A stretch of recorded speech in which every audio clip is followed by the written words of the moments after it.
আসসালামু আলাইকুম ওরহমতুল্লাহি আবারাকা। রোগীলিপি করণে অর্গান অফ মেডিসিনে ডাক্তার স্যামুয়েল হানিম্যানের নির্দেশনা সংক্রান্ত ৭৯ নম্বর অ্যাফোরিজমের ভাষ্য আলোচনা করব এই ভিডিওতে। ৭৯ নম্বর সূত্রে যে ভাষ্য সেটি হলো, সঠিক রোগীচিত্র অঙ্কিত না হওয়া পর্যন্ত লক্ষণ অনুসন্ধান করতে হবে।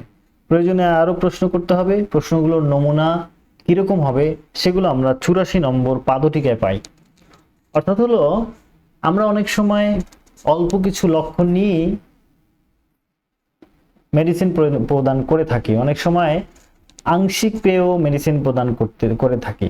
তবে এক্ষেত্রে হানিম্যান বলেছেন যে সঠিক রোগীচিত্র অঙ্কিত না হওয়া পর্যন্ত, যতক্ষণ পর্যন্ত আপনি না বুঝবেন যে আমার রোগীলিপিকরণটা সঠিক হয়েছে, ততক্ষণ পর্যন্ত অনুসন্ধান করতে হবে এবং প্রয়োজনে রুটিন প্রশ্নের বাইরেও প্রশ্ন করতে হবে এবং সঠিক রোগীচিত্রটি অঙ্কনের জন্য যথাযথ সর্বোচ্চ চেষ্টা করতে হবে।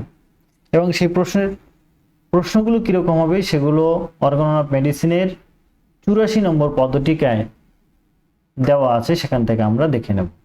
সবাইকে ধন্যবাদ। পরবর্তী ৯০ নম্বর অ্যাফোরিজম আলোচনা শোনার দাওয়াত রইল। আসসালামু আলাইকুম ওয়া রাহমাতুল্লাহ।